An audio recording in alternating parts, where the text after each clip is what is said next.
Current learning tools change the way we access information, communicate and collaborate. We text now more than we talk, use social media to broadcast about ourselves and others, and we expect everything to be online, instantaneous and interactive. And colleges have to keep up to reflect this in their approaches both in and out of the classroom.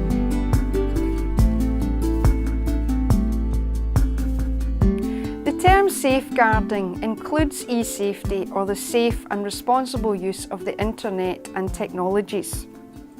E-safety risks exist for learners and members of staff, and the college owes a legal duty to try to manage those risks as far as it reasonably can in providing a safe learning environment. Scams, false identities and cases of cyberbullying are all on the rise, and recent headlines illustrate some of the legal risks in using social media. Another high-profile risk to be addressed is loss of personal information, particularly on unencrypted mobile devices such as USBs, laptops and smartphones. These are easy to use, move around and unfortunately to leave behind.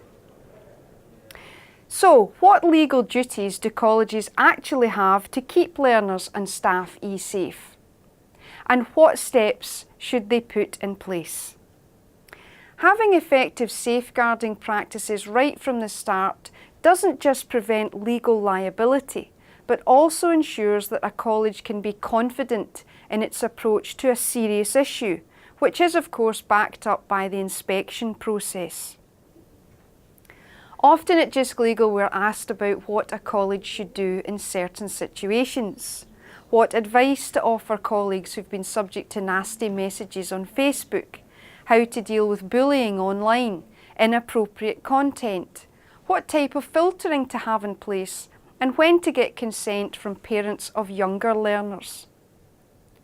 In most cases, this comes down to having clear lines of responsibility and embedded procedures and policies that manage risk and make clear what happens when something goes wrong.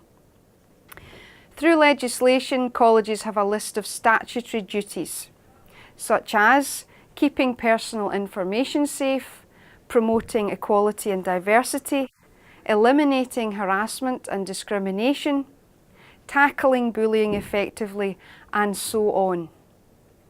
These are all relevant in an e-safety context. And of course, there's a statutory legal obligation to promote and safeguard the welfare of learners. This should be evident in practice, as well as having procedures and policies in place to address it. The common law duty of care can apply in this area too, and is regularly considered when something goes wrong in education. Colleges owe a duty of care to staff and learners to prevent reasonably foreseeable harm. As well as meeting its statutory duties, a college has to take reasonable steps to address risk. This will ultimately depend on the likelihood and seriousness of harm occurring in particular circumstances, but there are steps or reasonable precautions that will go a long way to meet that duty. Having someone responsible for safeguarding e-safety is a good first step, preferably someone who has training on safeguarding issues and has some level of seniority. Assess e-safety in your college, look at what's working and what needs improved or changed, making sure these are included in your up-to-date and collaborative policy. Get input from others, especially learners, and get feedback on your practices and policy. Having a consistent approach makes sense, so link to other policies. Your e-security, child protection, social media, acceptable use policies will be relevant here.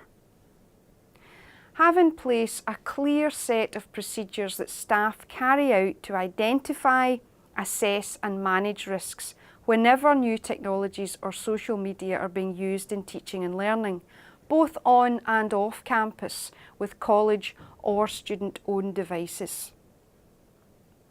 Make sure everyone knows your eSafe rules and sanctions. What happens when an incident is reported or a concern raised, reinforced through training and education. Your practices and policy are not set in stone. They will evolve over time, so keep them under review. These steps and others are contained in our top 10 tips on eSafety.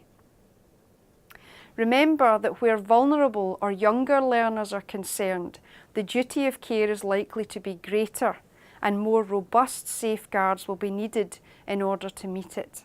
Again, look at the circumstances, identify and assess likely risk, and put in place reasonable precautions to prevent and minimise harm. So what now?